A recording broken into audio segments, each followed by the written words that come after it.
The Catholic Reformation is a movement to transform all things in Christ. The Protestant Revolution is a denial of the possibility of transforming all things in Christ.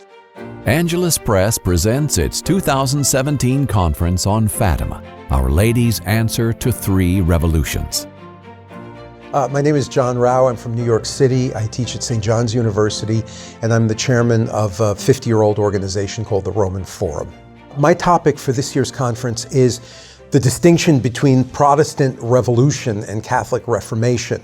And I believe that the reason why this topic is of importance for a conference on Fatima is because what it does is it demonstrates what happens when a world is shaped by the deformation of Christianity that comes from the Protestant Revolution and really closes itself off to the kind of message of faith and penance that we heard from Our Lady at Fatima. In the 20th century, when Our Lady appeared at Fatima, what you were dealing with was a world which had experienced all of the problems of Protestantism, had developed them, had taken them now to their logical conclusions.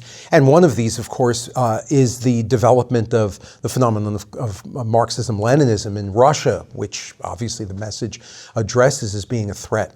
A Catholic Reformation is something which deepens one's knowledge of the faith based upon what it is that's been handed down through tradition, and one that then leads to a more substantive carrying out of Christ's laws in a way that then affects what broadly spoken of as transformation of all of nature in Christ, of individuals and of all society in Christ, so that everything, faith, nature, all social institutions, all individuals, aid one another in an ever more effective way towards a common project of reaching eternal happiness with God. Luther creates a revolution by inventing, for all intents and purposes, the world's first ideology. He willfully picks a starting principle, which is the principle that all is evil after original sin, the so-called principle of total depravity.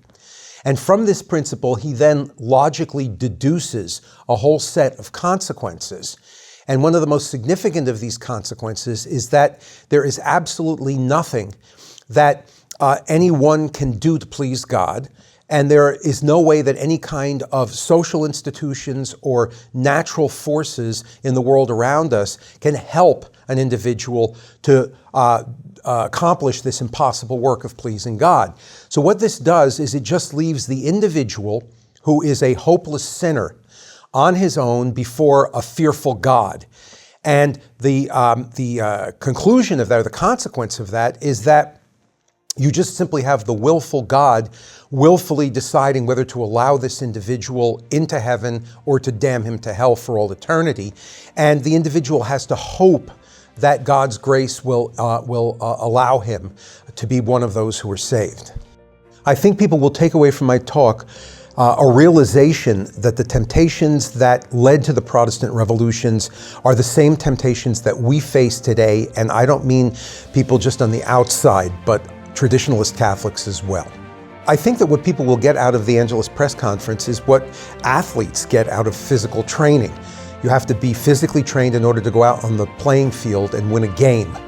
What people get from the Angelus Press Conference is a sense of spiritual rebuilding, community, fraternity, so that they can go out and battle for the church in the year to come. To learn more about this and other talks, go to angeluspress.org/Fatima.